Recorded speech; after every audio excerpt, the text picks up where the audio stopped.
Hello and welcome to the Chatterbox Letters podcast. Today I will be doing another special presentation. I will be reading my second self-published book, my sequel to the Minorities, the pilot. I will be reading to everyone the Minorities, Richard's Indiscretions, Chapter 2. I hope that everyone will enjoy my sequel while I read it to everyone, the Minorities, Richards, Indiscretions. This will also be my large, huge chatter letter to my viewers. All right, let me go ahead and get Chapter 2.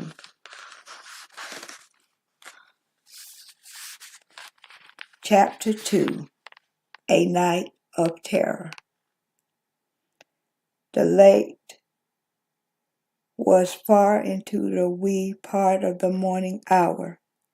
Franklin Nash was met by 4 of Richard's accomplices near an old abandoned house on the other side of town, not far from the Langstons and the Morrises' households. Franklin and Richard, accomplices, gathered for their meeting inside an old abandoned house with only the moonlight reflecting through the broken glass of each window. The 4 accomplices had code names on the street. They were Mondovi, the leader of Richard's gang of terror, Buster, the observer, Kendrick, the weapons detailer, and Victor, the manager of the gang's finances. The meeting was called to order. The boys gathered around an old rustic table to discuss business and their plans for their deadly assassination of their ex-friends Luther Rollins and Kevin Osborne. Mondovi was the first to speak about the deadly plan to assassinate their ex-friends and Franklin's readiness to carry out Richard's deadly command.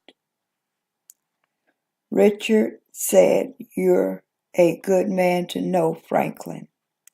Hey, man, you ready to do this hit with us?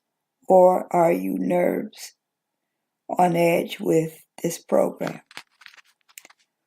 With his nerve on edge with the program, Franklin replied to Mondovi with full intentions of carrying out Richard's deadly command. He questioned Mondovi about the weapons he would be using to carry out the assassination attempt on Kevin and Luther's life. Let me go ahead and go to the next page. What I got to do, what I'm using to carry out this hit on your ex-brothers. Kendrick immediately brought over to Franklin a F-18 rifle. With his nerves still completely on edge, Franklin observed the rifle and its stock. Mondovi and his gang of misfits surrounded Franklin with their hands on their loaded 9mm weapons, still in the holsters, just in case anything happened, while Franklin still had his hand on the F-18 rifle. Richard's accomplice did not trust Franklin as far as they can throw him a few yards. Mondovi confronted Franklin with his hand still on his 9mm, still in his holster. Franklin looked into Mondovi's eyes and was consumed with fear so deep he could dig a hole and throw himself inside of it. "We're going to supply you with that F-18 snug tightly as you hold it in your hand behind hands.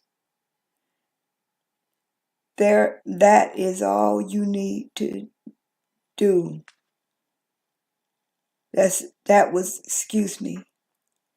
That is all you need to bust a cap in those punks behind Negroes in hiding. Look at it carefully. Feel it rubbing inside your honey and downside her emotions like she's ready to get with the program. There you go, partner. How do you like that piece of patch? Franklin stood in the middle of that room, totally stiff as a board, while handling the F-18 rifle with his might. He became overly impressed with the feeling of the wetting his britches with the structure of the F-18 rifle stock and the weight of the rifle and its handling. Franklin paraded around the abandoned house with the F-18 rifle, observing its profound rugged beauty in his thoughts. Whoa, this is swanky dank. This mug is bad. This wooden and metal stick will put a large hole in a person's drive a city bus through their intestinal tract. Victor looked on without saying a word to anyone in the room. His job was to finance the assassination attempt of Kevin and Luther's life. He slowly opened the briefcase with the toothy notes cushioned snugly in its leather interior.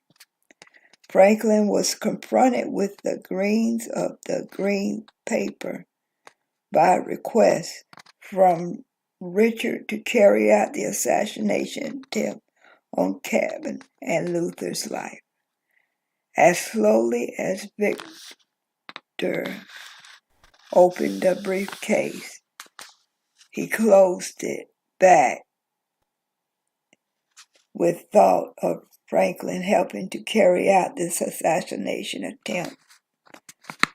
You won't receive these signals till the job is totally complete, finished, and sack oath men do, you jerk off. Victor stepped back into the dark shadows of the house without mumbling another sound. Buster finalized Franklin's official membership to Richard's terror gang. Franklin initiated had begun. My brother, once you're in, you're always in. There's no getting out of this equation, partner. We are like a doggone family, like it's a reunion in this mother humper. Do you feel me, partner? There is no turning back, my brother. Franklin replied, consumed with fear. I feel you, brother. No turning back. Mondovi initiated Franklin with the importance of his position in Richard's gang of terror. He wanted Franklin to fully and deeply understand the kind of gang misfits there are and what he's dealing with when it comes to Richard's evil agenda. Here's how this goes. Richard has already given us the authority to take care of business out here on the street after he was arrested and taken to the state penitentiary. He made a vow to take care of this business. Now it's time to do the inevitable. The opportunity awaits us to prevail with the assassination of Kev and Luther on his behalf as scheduled. Once he is on the outside of that mother humper, he will be able to take care of all the business fully and expeditiously. As our original leader out here on the streets, I tell y'all that Cat Richard is as ruthless as Lucifer himself, a bad seed out of a cantaloupe. Do not cross him. Trust me, brother. He's already taken down this waterhead jerk who crossed him a while back, not once but twice. That is too much evil to be reasoned with, my brother. As for Sarah, she won't know what hit her behind. Are you with me, Franklin? Franklin's initiation was complete. His loyalty was to prove to Richard that his assassination attempt will be carried out. Franklin's loyalty will also be mandated to Mondovi and the rest of Richard's gang of terror. He insists that loyalty to Richard at his top leader, Mondovi, and the rest of the gang would be priority on finding the whereabouts of Kevin and Luther as they secluded themselves in hiding. Yeah, I will find out where Kevin and Luther hang out to the letter. I promise on my mother's grave I'll take care of this business. Okay, here it goes to the next page.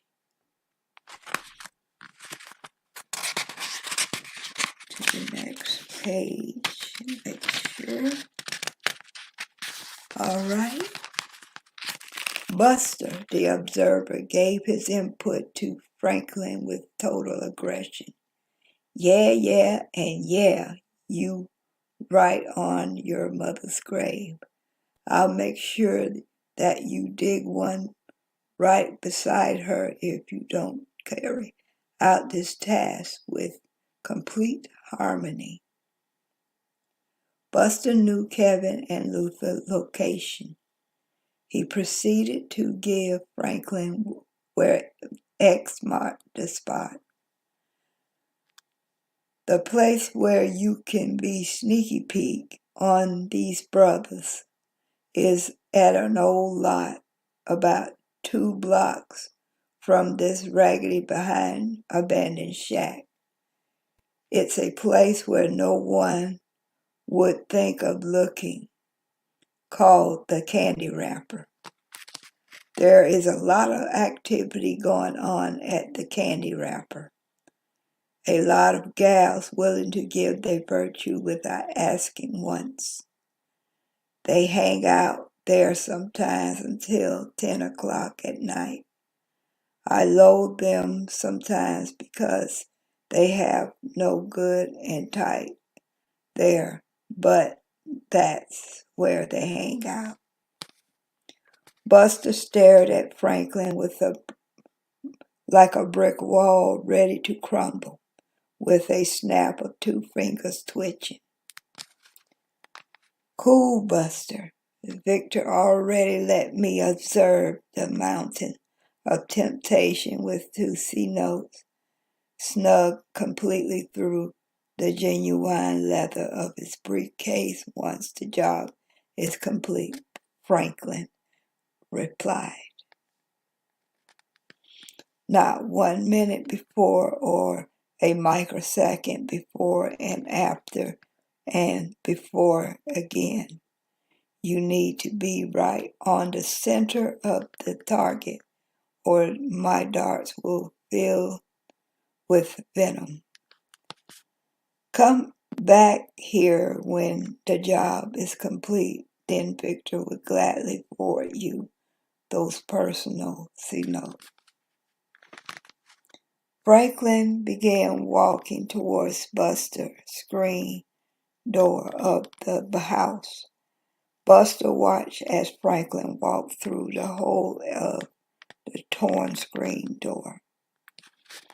1 hour had passed since Franklin set out on his mission to find and assassinate Kevin and Luther at Richard's request. He walked alone in the dark streets with the F-18 stuffed and hidden under his large, puffy jacket. While he was frantically looking over his shoulders for Mondovi, Kendrick, Buster, and Victor to see if they were observing every morning inch by inch, foot by foot, millimeter by millimeter, centimeter by centimeter, and practically yard by yard. Franklin looked around the entire area for hours at a time, while Mondovi and the rest of the gang were elsewhere, until he spotted Kevin and Luther walking towards a grocery store on the old lot, not far from the candy wrapper. A short distance from where he was standing, Franklin started running towards where Kevin and Luther were spotted walking from the grocery store. Kevin and Luther turned and saw Franklin running towards them with an F-18 rifle aimed directly at them. Kevin and Luther started running for their lives. Franklin yelled out to Kevin and Luther, "Hey, where are you suckers think you're going?" Franklin started shooting at Kevin and Luther as they continued to run for their lives, as they were about to go into purgatory. Then suddenly Kevin spotted an old abandoned building directly in their path. They proceeded to peer as they tried to find their way to safety in the building. Franklin continued to yell as loud as a whistle that calls out to the hogs when it's time for their supper at Kevin and Luther. "Hey, my brothers, where are you both running off to?" Franklin started shooting at Kevin and Luther. Kevin turned back and yelled out to Franklin while he and Luther ran for their lives and dodging the bullets. He demanded an explanation from Franklin as to why he was trying to shoot them in cold blood. "What did we do to you, man? What the heck did we do to you, man?" Luther eventually turned and saw Franklin with the F-18 rifle in his hand. He immediately suspected that it was a hit out on his and Kevin's life, ordered by Richard for sending him to prison. Luther frantically yelled out to Kevin, "Run," with all his might. "Run, Kevin. Hey, man, run for your life before your life ceases to exist. The water jug head is gaining up on us." Kevin and Luther ran so hard they almost completely out of breath. They immediately suspected Franklin had been initiated and was an official part of Richard's gang of terror. Kevin and Luther knew the day would come that Richard would take full revenge out on their lives. Luther, scared as he was knowing possible outcome of Richard's reign of terror. I knew it. I knew this day would come when Richard would put a hit out on us, Kevin, for sending him to prison. All right, next page.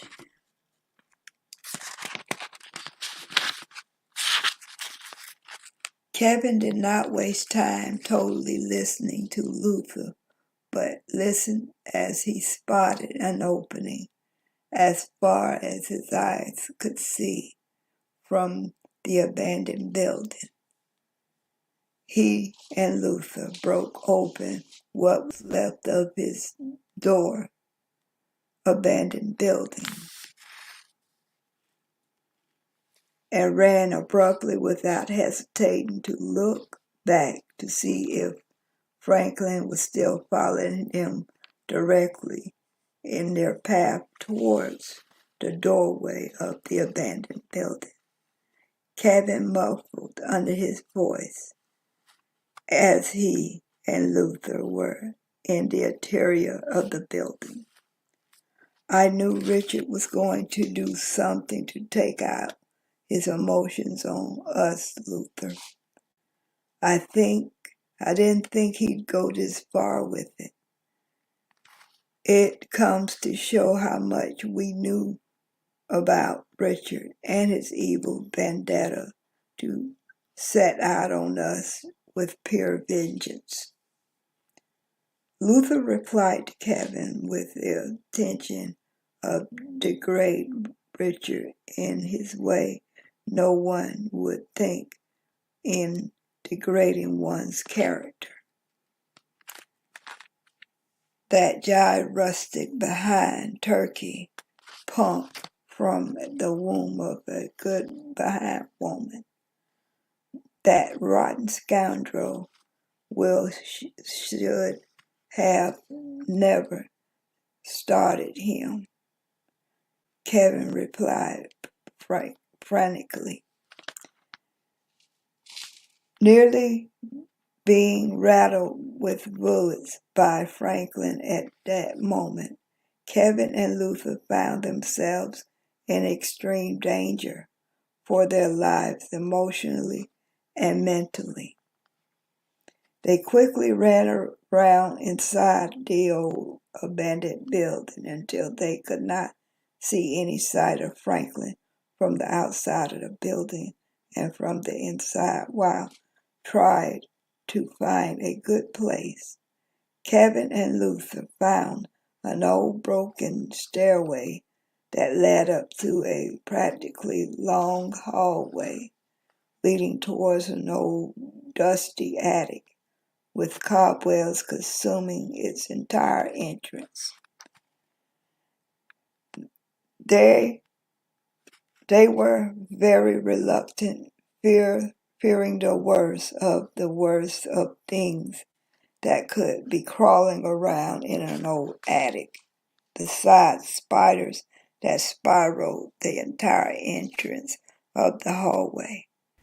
Kevin and Luther had no choice but to move forward up the stairwell, where the hopes of finding a good place to hide, fearing the possibilities of rats, roaches, and other rodents that could be creeping around through this large trash pile of trash and debris that scattered throughout the entire hallway towards the entrance of the attic. They continued to walk slowly but carefully up the old rugged stairway that led into the hallway leading towards the old attic search of the possible hiding place. Luther was still reluctant about the possibilities of rats, basically, and roaches creeping and crawling around while they're in hiding. He did not want the rodents to alert Franklin of his and Kevin's potential hiding place in the attic. Kevin and Luther continued looking around as they walked through the large pile of trash, searching extensively for the rats and roaches and other rodents that could be crawling around in their imaginations. They were in total fear throughout their short journey up the stairwell into the hallway towards the attic. "Let's go up, Luther, and come on, man. You're slower than a turtle on 3 wheels. We got to hide from that joker Franklin out in the nation of violence, right outside the door of this building. He takes another shot at us again, I'm going to get killed over stupidity, Luther." Luther responded to Kevin with a smart remark that was not intended to be said at that moment of despair. "I'm not like lightning fast like Superman. I'm as normal as it comes to being totally afraid of the fate dwells for us to encounter, particularly there are rats or maybe huge behind cockroaches hidden with our midst of finding them in and throughout this dirty and filthy dark hallway. And better yet, I don't want my face to get caught in one of those cobwebs that stretch from east to west of its latitude. Now come on, let's us find a hiding place right now before Richard skunks find us and start loading out scarce bodies up with bullets." Kevin and Luther continued to walk through the load of trash that covered the entire hallway until they reached the entrance of the old attic that was severely falling apart before their eyes. They found themselves creeping through the attic as carefully as they walked onto the crackling raw boards of the attic deteriorating floor, not suspecting if they were going to make it through the attic without falling through the floor, or what they'll find in the midst of the attic. Then, out of the blue, they spotted an old, severely broken down closet to use as their hiding place. Kevin and Luther carefully straddled the delicate floor of the attic as they went over to the closet and opened its door. It made a very loud crackling noise. Next page. They thought the door to open an old broken down attic would alert Franklin to their presence. They rushed inside the closet, carefully closing themselves inside of the fragile door. Kevin and Luther leaned against the wall of the closet, breathing heavy with Franklin that would find them in an instant heartbeat. Then suddenly, Kevin made a confession that consumed his heart with fear of what they did to Richard. When it comes to thinking of what happened so long ago and everything that have been through tonight, I don't think we should have ratted Richard out to the cops. "Look where it has gotten us, Kevin," as he breathed heavily, as if it was the last breath he was taking. Luther acknowledged Richard's abuse and deadly vendetta against everyone who helped him, sent him to prison for life. "I don't know about you, Kevin, but I wasn't going to jail for Richard because what he did was wrong to Sarah. He should not have brutally beaten Sarah down like she was one of those big fat punching bags in a old smelly gym. That girl didn't deserve what she got from the total deranged and mentally challenged psycho." Luther confronted to whisper with caution to Kevin, with haste against Richard. Kevin responds to Luther without a care in the world, even though it was short and brief. "Yeah, brother, you're right about one thing. Richard is a total bad news. His evilness will darken my path towards righteousness, and will never get anywhere with him as long as I deal with him in this manner. I will know that he will bring us down anyway." Kevin, enlightened with the outcome and the reality of the situation that he and Luther we are in at that moment. Suddenly, Kevin and Luther heard screeching noises of footprints coming up this old stairwell towards the attic. They were quiet as church mouses creeping through the pulpit. Fearing their possibilities of being found, Kevin started panicking and trembling out of control. Luther quickly silenced Kevin with outs of their lives hanging by a thread, that they will be found by Franklin. They decided abruptly not to be caught with their guard down to level 0. "Hey, Kevin, hush your mouth, boy. I believe Franklin is about to make his way towards our location, crap hole. Shut up, man. We don't want Pepe Le Pew spotting us, or we're totally dead on impact." Luther and Kevin remained totally silent.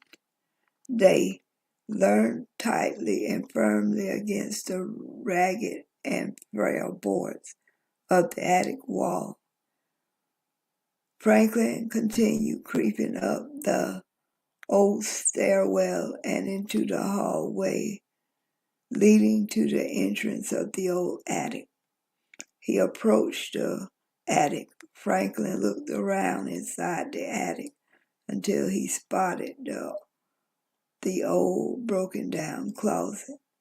Franklin slowly approached the closet that nearly disclosed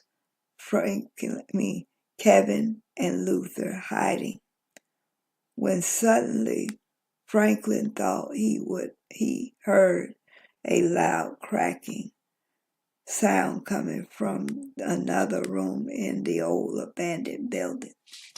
He quickly ran from the entrance, going into the closet, and exited the old attic through the hallway and down the stairwell into a lower level of the abandoned building. Kevin and Luther was very reluctant to move or peek out the door of the old closet after their close call with Franklin. They waited patiently until Franklin were out of range with their presence. Kevin had gained the strength and the bravery to peek out the old closet door, looking around the four corners of the attic for anything that moved or creeped around the circumference besides Franklin. "Hey, that cat is going, Luther." Kevin and Luther exited the closet as they cautiously walked throughout the perimeter of the weakened boards of the attic, trying not to make one noise or loud sound. They looked around for Franklin, knowingly that he will still be in the building. Luther whispered to Kevin about the possibilities and the reality of the present situation, fearing that they could be found at any time and immediately, riddled with bullets and killed by Franklin F-18 anytime. "I don't know, Kevin. I don't understand this mess anymore. This is our life. I want to. Why we were so stupid back then when common sense was right at our body steps at any given time, when our thinking caps was a must to use at that particular time when Sarah was getting attacked, while it was our duty to save her, and then testifying for what we knew was right in support for Sarah and the sake of her unborn baby. We can't continue to put our lives in jeopardy for a person who do not have our backs in any way or fashion plates in retrospect." Next page. Luther said while he and Kevin cautiously entered the hallway of the attic, "All of these foolishness need to cease with a passion. I will continue to keep in mind that we don't want to go to jail for Richard. We did the right thing by protecting Sarah's well-being. God only knows that she could not protect herself in her delicate condition. She did the right thing by telling Richard's parents that she was pregnant with his child. That punk mother Humper did not want to take responsibility for his own doggone actions. Richard is a total coward. Evil rides his life with a passion. What a sore loser." Kevin and Luther carefully stepped down onto the boards of the stairwell as they approached the opening of the doorway exiting the old abandoned building. They looked around inside the building to see if they can spot Franklin creeping around inside. Kevin whispered frantically to Luther, and Franklin possesses whereabouts. "Can you see him anywhere, Luther?" Kevin and Luther looked up and down and around all four corners inside the building, looking for Franklin. "No, I don't see that pathetic mother Humper anywhere, Kevin," Luther replied to Kevin. Kevin and Luther creeped slowly from one building to the next, another building to another. They walked quickly into one of the alleys around the corner block from the candy wrapper. They saw Franklin a couple of blocks down from where they were standing, near the candy wrapper, swearing that F-18 rifle around in his hand, aiming to stop their clocks in an immediate attempt on their lives. Kevin and Luther decided to make a run for it in another direction without being seen by Franklin. They were determined to survive their night of terror, with Franklin repeatedly on their keisters. They, for a moment, felt totally blessed as they continued to dodge those repeated encounters with Franklin. Kevin and Luther found that means to get clearly without being seen by Franklin and his F-18 rifle. They did not want to take any more chances with their lives. They decided to turn themselves into the police once again without a complete confession, but for their protection, for their crime, for in extreme support for Sarah, and his well-being were held in high regard. Her well-being. Kevin and Luther reached the perimeter of the police station. They filed a complaint against Franklin and anyone else who figured they had the attempt to murder on their lives. Kevin and Luther were met by a second seasoned detective, George Stevens and Robert Allen. The two detectives recognized the two boys from a time that meant everything to them, get a conviction and peace out of the confusion. Kevin and Luther were in total panic mode as they approached the two detectives. Kevin was emotionally wrecked while filing his complaint first to the two seasoned detectives. Hey, someone tried to kill us tonight, and I know Richard Morris is behind all of this drama that haunted us for hours, running for our lives and out of an old abandoned building right around the corner a few blocks. We, Kevin and I, think he initiated a hit out on our lives tonight. That mother humper is as evil as it comes, and Sodom and Gomorrah will still be destroyed in old biblical times in the book of Genesis. That cat is not right, I'm telling you. He's as crazy as a mental patient in a straitjacket.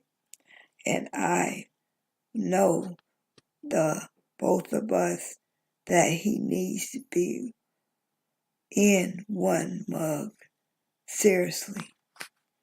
Detective Robert Allen offered Kevin a seat so that he could sustain his calm from his ordeal and from Richard's assassin. Calm down, buddy. Calm down before you start puking on me. And the other detective over there. Our nice clean pour throughout the interrogation room. So sit down, buddy, and chill for a second. Then you can give us your statement. Kevin was given a few minutes to regain his calm. regained his calm and relaxed totally before giving his statement. Luther did not waste any time with the detective before issuing a complaint. He immediately gave his statement to Detective Allen. He revealed to the detective the name he knew as one Richard hired hitman.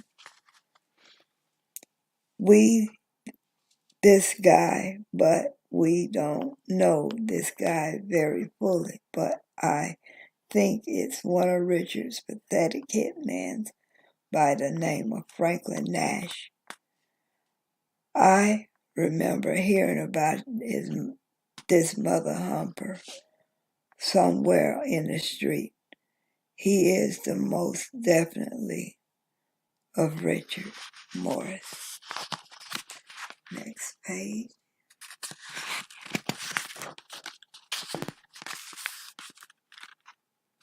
Scandalous skunk, the Pepe Le Pew type skunk, and he is way heavier on his nose, if you can put that into my complaint. Detective George Stevens was determined to find out some dirt on Franklin Nash, connections with Richard, and other related crimes that he may be involved in recent assassinations across and around the city limits of Middleton Heights.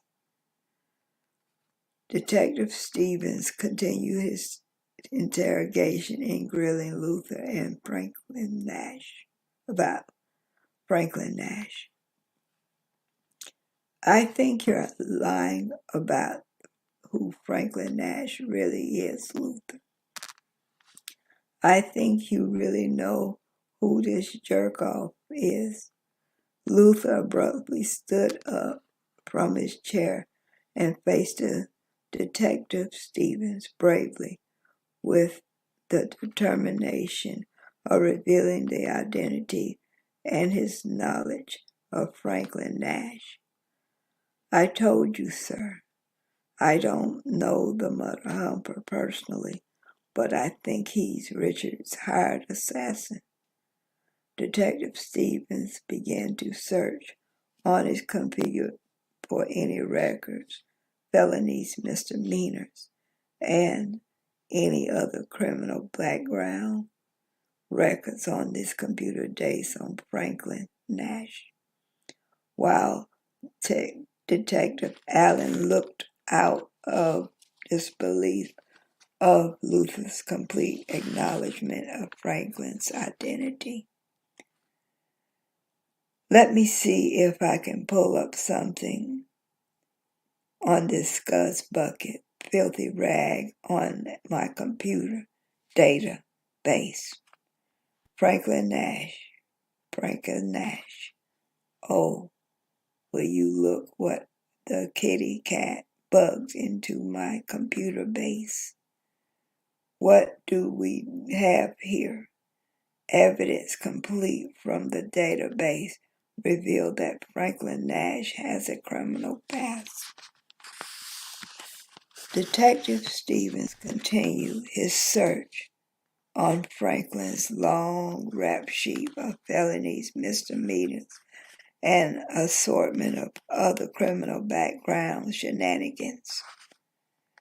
He found a potential felon that will make his acquaintance exceptionally reliably to fathom with a multitude of criminal activity that lined the background of all Franklin's acts of crimes dated from way back when Detective Stevens continued his search throughout the computer database for more charges pending against Franklin.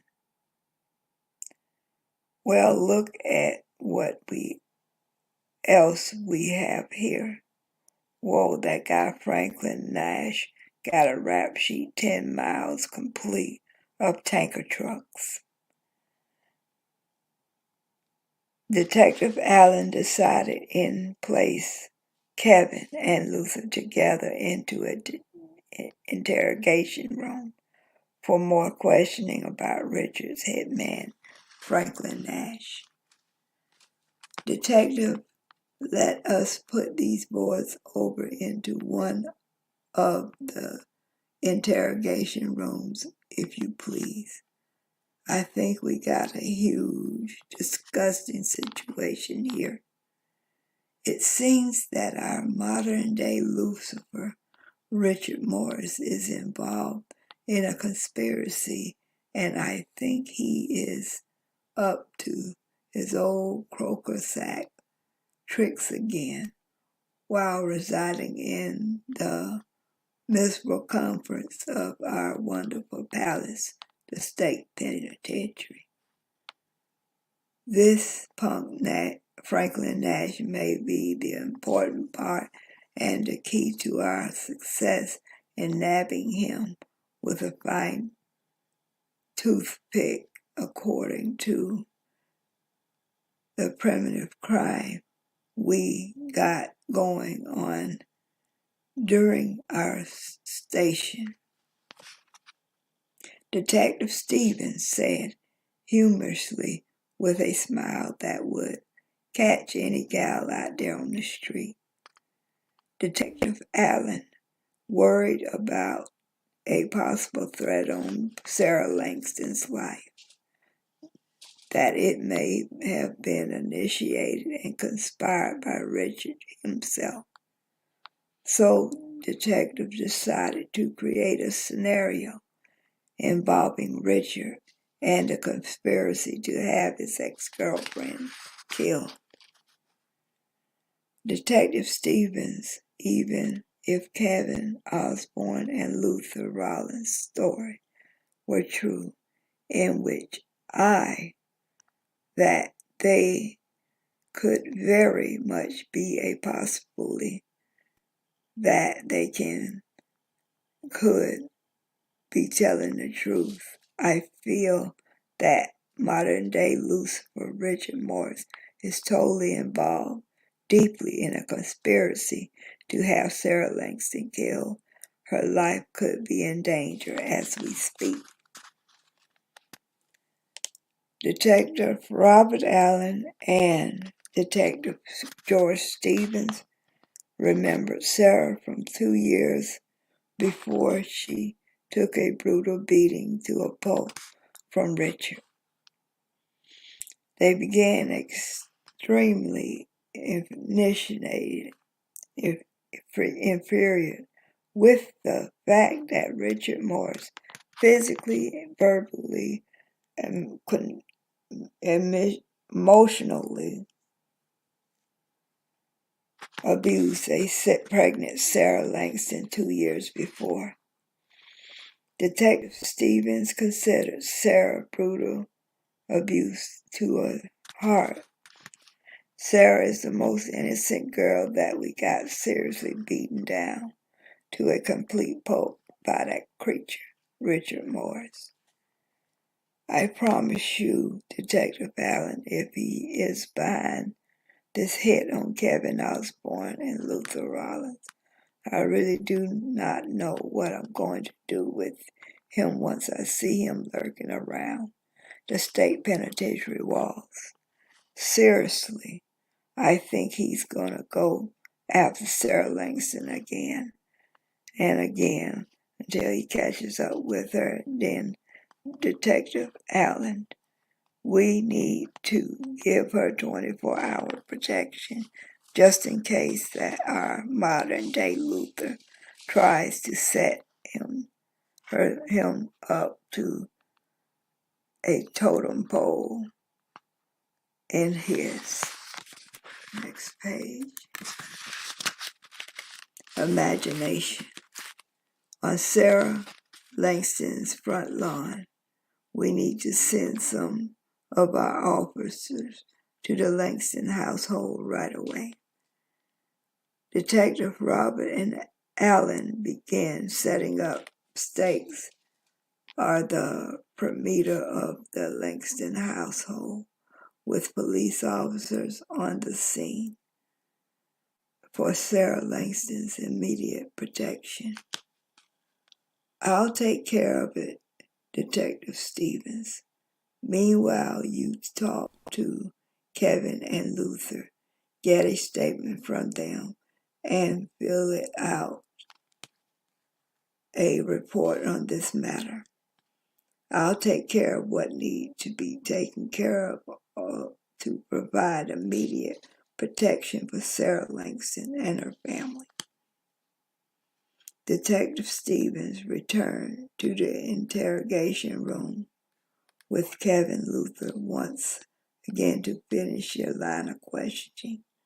With them, Kevin and Luther were looking towards each other as they were still panicked and afraid over the fact that Richard's assassin, Franklin Nash, wanted to put an end to their lives. Kevin turned to Detective Stevens and demanded protection for himself and Luther. Detective Stevens, I'm sorry to bother you with this, but we need some protection too. We are totally scared to go back out on the streets.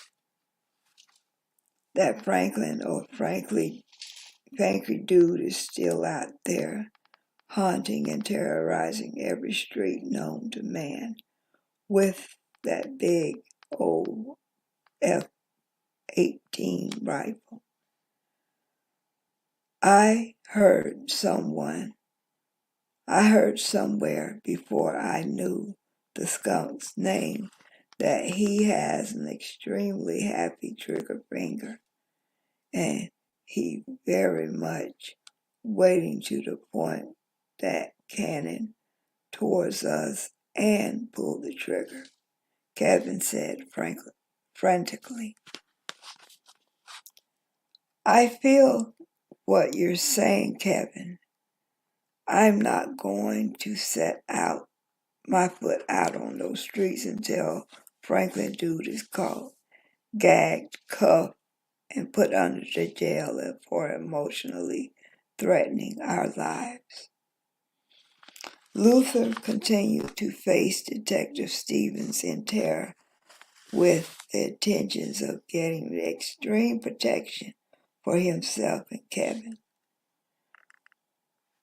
We're not getting a shot over some stupid stuff that happened over 2 years ago, Detective Stevens.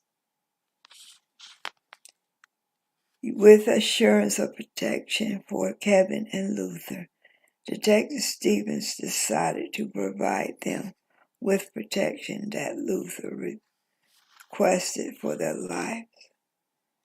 We are going to take care of it for your boys. You have immediate protection from that scuzz bucket, Richard Morris. All you have to do right now is finish telling us more about what happened before all this havoc and chaos against your lives started. Extremely nervous and shaken, Luther tried to answer as many questions Detective George Stephen had to offer them with a line of questioning. Detectives, we are out on the lot chilling as usual, and then suddenly this creature, Franklin, or Frankie, or whatever you want to call him, comes out of nowhere with an F-18 rifle, swaying aimlessly and pointing it in our direction. We're not doing anything whatsoever. Kevin and I were just hanging out, shooting the breeze, and then suddenly that Franklin or Frankie guy started shooting at us with his F-18 rifle. I saw it was a F-18 rifle. Kevin interrupted Luther. Wow, he was giving his statement to Detective Stevens. That ugly dude, Franklin, started shooting at us for no apparent reason. He was running after us, and we just started shooting bullets at us over our heads and around us because we felt that wind off the bullets. Franklin and I just started running for our lives and tail on fire. Luther continued to assume that Richard was behind their deadly assassination attempt. He was determined to bring Richard down for conspiring to their attempted murder and other stirring of crimes that he may be involved in. Detective Stevens, we know for sure now Richard Morris was behind the act of terror against our lives. For everything that happened to me and Kevin tonight, I know he is. I know that he is still pumped up over what happened 2 years ago. Detective Stevens wrapped up his interrogation of Kevin and Luther to fill out his report. Okay, boys, I am going to wrap up this mess. Your complaints have been recorded and updated in my report. My colleagues and I are going to put you and your families in protective custody and somewhere safe. We are going out to pick up that scumbag, Franklin Nash. I really want to ask that punk some demanding questions about what happened tonight. All right. Next page. Detective Stevens assigned a few officers to take Kevin and Luther to their families into protective custody. Meanwhile, at the Langston household, a day after Kevin Osborne and Luther Rollins instant,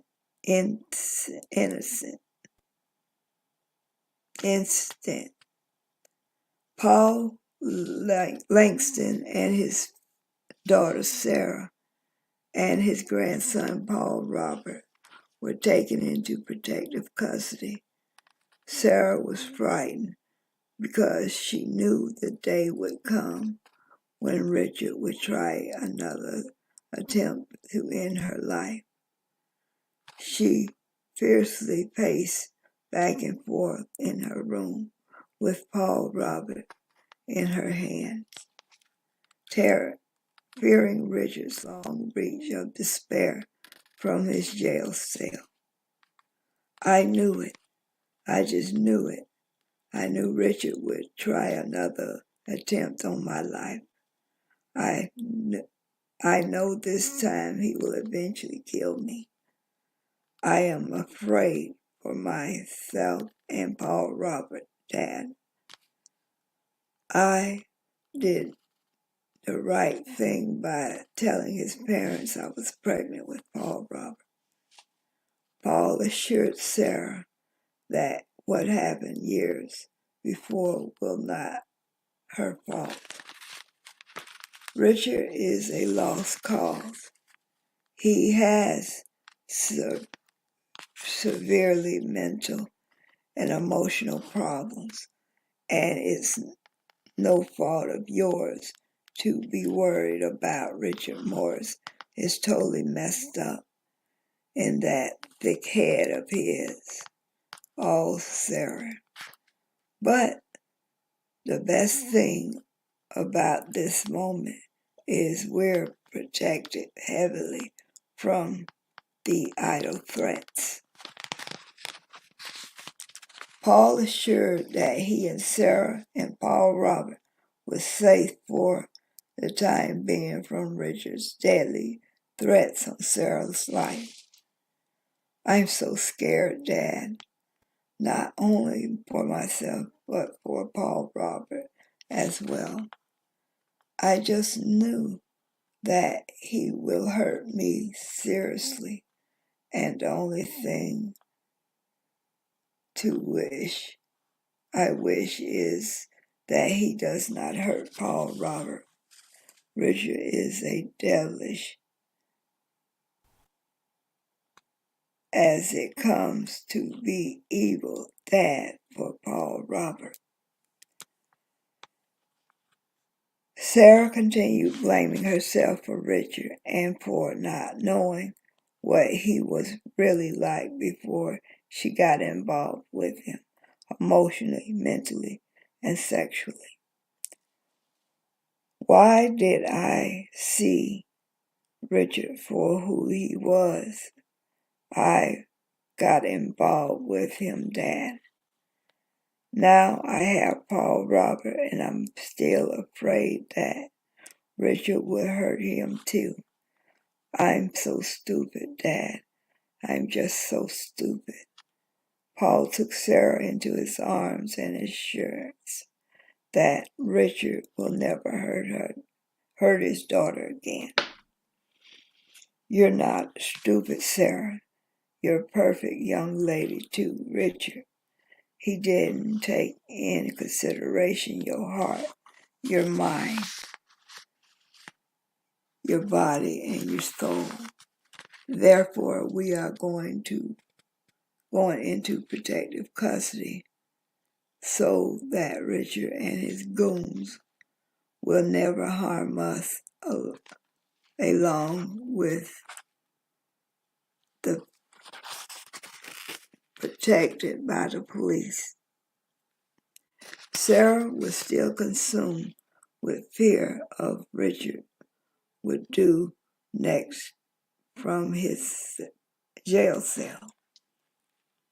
Dad, it's good that we're in protective custody and everything the police is doing for us, but if not, to last forever, it's not going to last.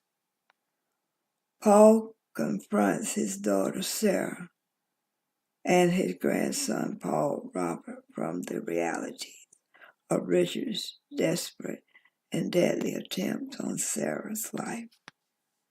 I know, Sarah, protective custody is not going to last forever. But until the police will protect us, do not worry about it, Sarah. We will be fine. We will be fine. Don't worry about it, Sarah. Minutes later, in front of the Langston household, more and more police officers arrived in unmarked vehicles. They surrounded every square meter of the household as they precaution that Richard may have accomplice lurking around the neighborhood. 20 minutes after the arrival of the police, Paul Langston and his daughter Sarah and his grandson Paul Robert quickly exit the home under police protection. They got into the unmarked police vehicle without any incident. Sarah looked over at the police driving. She asked the officer of their destination, I wonder, where are we going, officer? The officer briefly looked back at Sarah. The officer was Officer Dunleavy. He remembered Sarah from 2 years back when he was called to the scene for her brutal attack. He was surprised to see her. Hello, Sarah. I'm going to get you and your family somewhere safe, so don't worry about it. I'm going to make sure you and your son and your father will be safe. I'm going to bet on my life on it. Sarah was totally surprised to see Officer Dunleavy, as she remembered he had done for her from that day he found her brutally attacked under the bushes. She informed her dad about the heroic officer that rescued her and saved her life. I most definitely remember you, Officer Dunleavy, and I'm totally grateful indeed. At the moment, Sarah introduced the officer to her father. Next page. Dad, this is the officer that found me that day when Richard brutally attacked me. This is Officer Dunleavy, and he saved my life, Dad. Paul Langston thanked the police officer who saved his daughter's life. Thanks for saving my daughter's life, Officer Dunleavy. I don't know how I'm going to ever repay you for saving my daughter's life. I'm totally grateful to you. Officer Dunleavy responded with honor. Thank you. You're a very welcome, sir. I might tell you that believe that guy Richard who beat up on your daughter 2 years ago is behind the threat made on your daughter's life as we speak. This is why we got you in protective custody. We're looking for the guy who involved in attempted murder of these 2 boys that turned state's evidence on Richard. And it will be a matter of time before this paid assassin of Richards is in custody.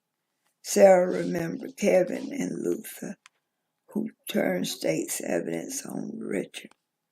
She never forgot the support they gave her when they turned state's evidence in her honor on Richard. Their names are Kevin Osborne and Luther Rollins. They were friends of Richard, but they turned state evidence on him because of me. And now you tell me there's a hit out on their lives as well. Officer Dunleavy repeated to Sarah's response, it happened about the night before, and we truly believe that hit out on Kevin Osborne and Luther Rollins' lives were initiated painfully by Richard Morris,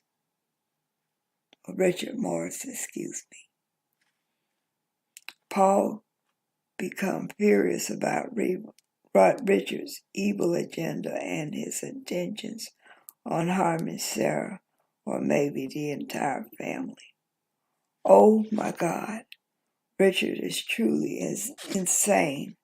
I really think he lost what is left of his mind and that thick head of his. I demand some action on this, Officer Dunleavy. Officer Dunleavy honored Sarah and Paul's request in taking down Richard for his part while in prison. The conspiracy for attempted murder on their lives. Paul, Sarah, and Paul Robert were en route to their undisclosed location. No one knew where they would be taken, not even her friends Emily and Denise, or families. Meanwhile, at the police station, a warrant was put into effect for the capture of Franklin Nash in attempted murder of Kevin Osborne and Luther Rollins. More charges will be brought against Richard for conspiracy and attempted murder on Kevin Osborne and Luther Rollins for another attempt on Sarah's life. I just read to you A Night of Terror. It was a long, long chapter, and I hope everyone enjoyed my reading this chapter, chapter 2. I'm a little tired. If I sounded tired throughout the chapter, forgive me and ignore it, because I read a long chapter and I'm a bit tired right now. But I want everyone to like, share, subscribe to my podcast. Hit that notification button to know when I go live. Ring that bell for updates on my podcast. And everyone, if you have a chatter letter to send to me, you can write whatever you want to write about in your chatter letter. Please send it to the Chatterbox Letters Podcast, P.O. Box 5556, Lakeland, Florida 33807. Please don't hesitate to send your chatter letter to me. Please procrastinate and send your letter today.